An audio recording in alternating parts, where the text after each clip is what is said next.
Everyone, एले 2025 के results आ गए हैं एंड काउंसलिंग प्रोसेस भी स्टार्ट हो गई है। तो let's just go through the counselling process quickly.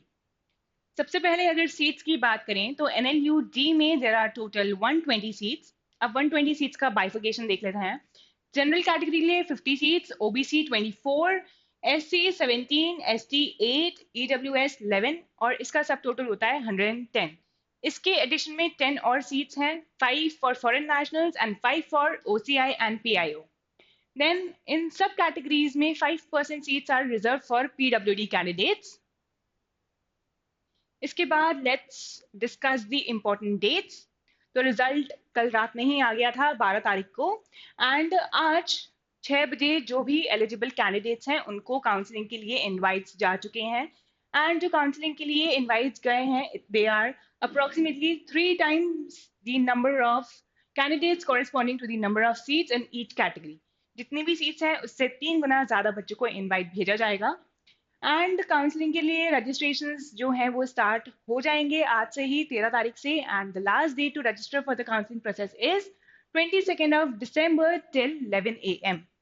तो मेक श्योर जो भी बच्चे काउंसलिंग प्रोसेस में पार्ट लेना चाहते हैं अपन रजिस्ट्रेशन कर लें, क्योंकि अगर आपने रजिस्ट्रेशन नहीं किया तो you won't be eligible for the counselling process. And इसमें counselling registration fees is for general category students 30,000 and for ST, SC, OBC, EWS, पीडब्ल्यूडी कैटेगरीज इट्स 20,000। अब फर्स्ट लिस्ट आएगी 27 December को और जिन भी बच्चों का नाम आ गया है फर्स्ट लिस्ट में वो प्रोविजनल एडमिशन ले सकते हैं bye paying a confirmation fee of ₹50,000 till 4 January। अगर 4 January तक आपने कंफर्मेशन फी का पेमेंट नहीं किया है तो आपका जो एडमिशन है वो कैंसिल हो जाएगा। देन उसके बाद जो सेकेंड लिस्ट है आएगी 10 January को एंड जिन बच्चों का नाम सेकेंड लिस्ट में आया है वो कंफर्मेशन फी पे कर सकते हैं 15 January तक।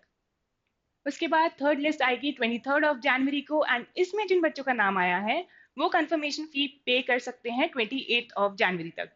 अब ये 3 लिस्ट में जिन भी बच्चों का नाम आया है और अगर उनने एडमिशन एक्सेप्ट कर लिया है तो उनको बैलेंस फी जो है उसका भी पेमेंट करना पड़ेगा टिल 30th April। जो फोर्थ लिस्ट है, not the last but can be the last list, वो आएगी 16 May को एंड इसमें जो फोर्थ लिस्ट में बच्चों का नाम आया है उनको कंफर्मेशन फी के साथ साथ एडमिशन फी भी पे करने पड़ेगी टिल 20th May। अब काउंसलिंग से रिलेटेड कुछ और अपन चीज़ें देख लेते हैं।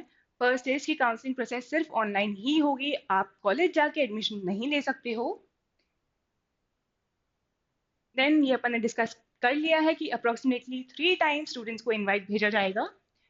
देन अगर आपको इनवाइट आया है तो आप एक बार चेक कर लेना अपनी एलेट के पोर्टल पे लॉगिन करके, वहाँ आपको दिख जाएगा। उसके बाद आपको एसएमएस एंड ईमेल के थ्रू भी बताया जाएगा that you are eligible for the counselling process. Fee अपन डिस्कस कर चुके हैं that counselling registration fee is ₹30,000 for general candidates and for all the other candidates it's 20,000। And make sure कि जो अपनी डेडलाइन है, लास्ट डेट है register करने की, तब तक आप रजिस्टर कर दो और else you won't be considered for the admission. आपको ऑनलाइन ही पेमेंट करना है, whether it's credit card, debit card, net banking, UPI etcetera. Then please last minute का वेट मत करना, अभी अगर रजिस्टर कर रहे हो तो पेमेंट कर देना, क्योंकि अगर लास्ट टाइम पे उनकी साइट डाउन हो गई या कोई भी नेटवर्क इश्यूज आए तो अपन अपना चांस मिस कर सकते हैं। एंड ये सारे डॉक्यूमेंट्स आपको ऑनलाइन अपलोड करने पड़ेंगे for registering yourself in the counselling process. First is certificate mark sheets showing a minimum aggregate of 45%, 42% in case of OBCs and 40% for SC, ST person with disability।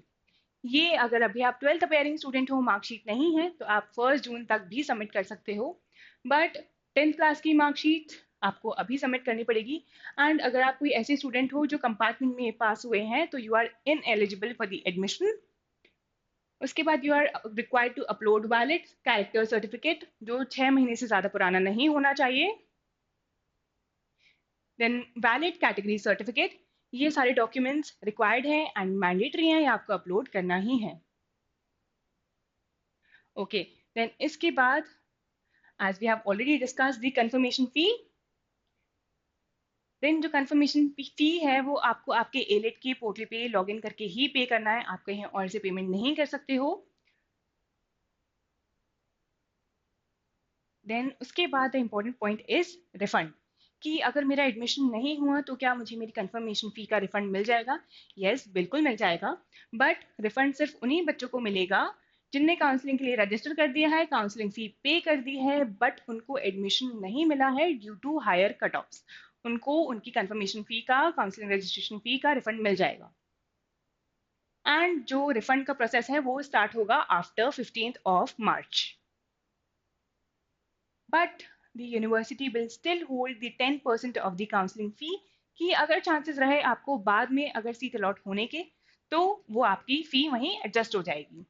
And अगर तब भी allot नहीं हुई है तो 30 जून के बाद आपको जो रिमेनिंग 10% अमाउंट है वो भी रिफंड मिल जाएगा। Hostel accommodation, as NLU Delhi में लिमिटेड हॉस्टल फैसिलिटीज हैं, तो जो हॉस्टल की अलॉटमेंट होगी वो बेस्ड होगी एरियल डिस्टेंस पे फ्रॉम एनएलयू डी। मोस्टली ये होता है कि जो दिल्ली के स्टूडेंट्स होते हैं उनको हॉस्टल नहीं मिलता है, जो बच्चे दूर से आते हैं उनको फर्स्ट प्रायोरिटी दी जाती है। देन हॉस्टल फी आपको तभी पे करनी है जब आपको हॉस्टल मिल जाए, उसके पहले you are not required to pay the hostel fee. और अब अगर फी की बात कर रहे हैं तो अपन फी स्ट्रक्चर भी देख लेते हैं। एडमिशन फी जो आपको वन टाइम पे करनी है that is 10,000 rupees. Tuition fee is 1,47,000।